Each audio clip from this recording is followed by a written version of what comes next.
Olá pessoal, vou continuar um pouco mais da Voz do Silêncio, parte 22. Eu parei quando dizia o seguinte: antes que te possas acercar da porta mais próxima, tens de aprender a separar o teu corpo do teu espírito e a viver no eterno. Para isso, tens de viver e respirar em tudo, como tudo que vês respira em ti. Sentir-te existir em todas as coisas e todas as coisas em ti. Continuando, não deixarás os teus sentidos fazer do teu espírito campo para o seu recreio. Uau!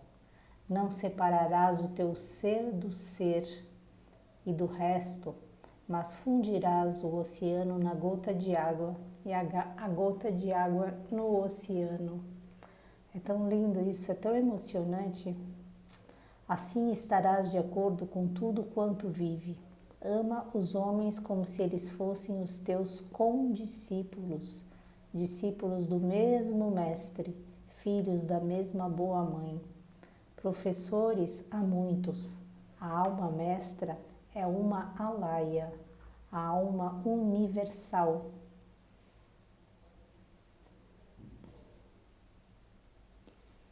Vive neste mestre como o seu raio em ti. Vive nos teus semelhantes como eles nela. Antes que estejas no limiar do caminho, antes que entres pela primeira porta, tens de fundir os dois em um e sacrificar o pessoal, a personalidade impessoal, e assim destruir o caminho entre as duas Antakarana. Antakarana é o manas inferior, o caminho de comunicação ou comunhão entre a personalidade e o manas superior, ou a alma humana, né? Manas superior é uma linguagem que se utiliza dentro da teosofia, dentro de alguns estudos. Na morte se destrói como caminho ou meio de comunicação e os seus restos sobrevivem sob uma forma como Kamarupa, a casca.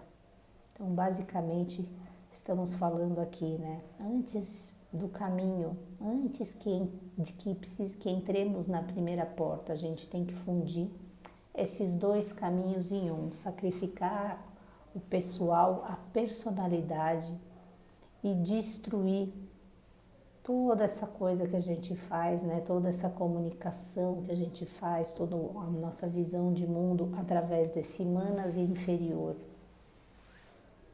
que é muito ligada a isso, né? De atuar de acordo realmente com esse manas superior, né? Ou a alma humana.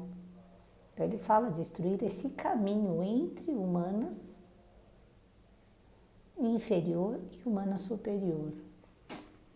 Vamos lá.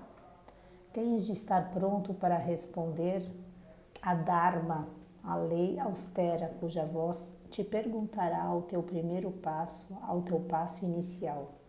Obedeceste a todas as regras, ó de altas esperanças? Puseste o teu coração e a tua mente de acordo com a grande mente e o grande coração de toda a humanidade? Porque, como a voz sonora do grande rio, na qual todos os sons têm seu eco, assim deve o coração daquele que queira entrar para o rio vibrar em resposta a cada suspiro e a cada pensamento de tudo quanto vive e respira.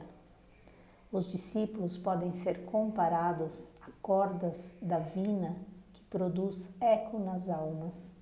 A humanidade é a sua caixa de ressonância, a mão que a vibra, a respiração melodiosa da grande alma do mundo.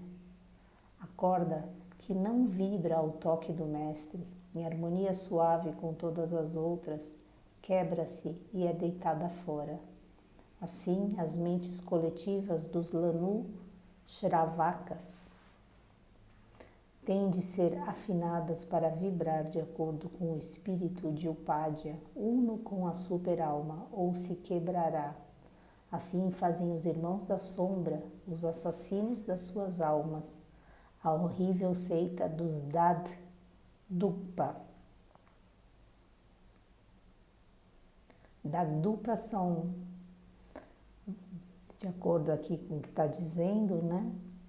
Os bons idukpas e as várias seitas dos barretes vermelhos, que são considerados como as mais hábeis feiticeiros, vivem no Tibete Ocidental.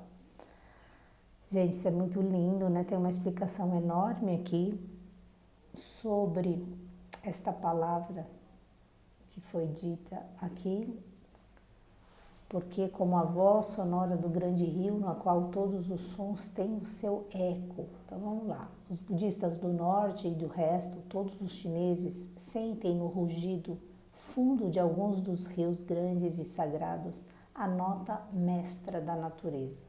Daí o símile que está sendo feito.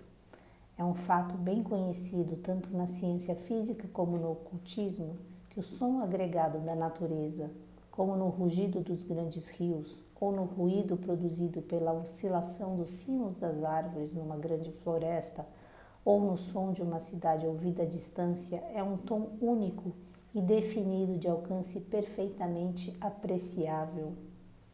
Mostram-nos físicos e músicos. Então, um grande som único. E aí ele explica mais, eu vou ler porque é interessante para vocês aqui, né?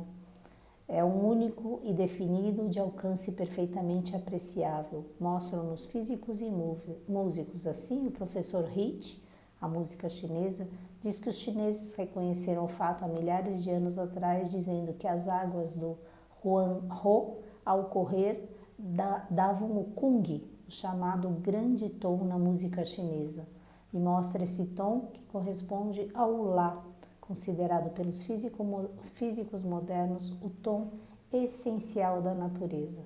O professor Silliman, citado também pelo seu princípio da física, dizendo que este tom é dado como sendo o Lá médio do piano, que pode, portanto, ser considerado a nota mestra da natureza.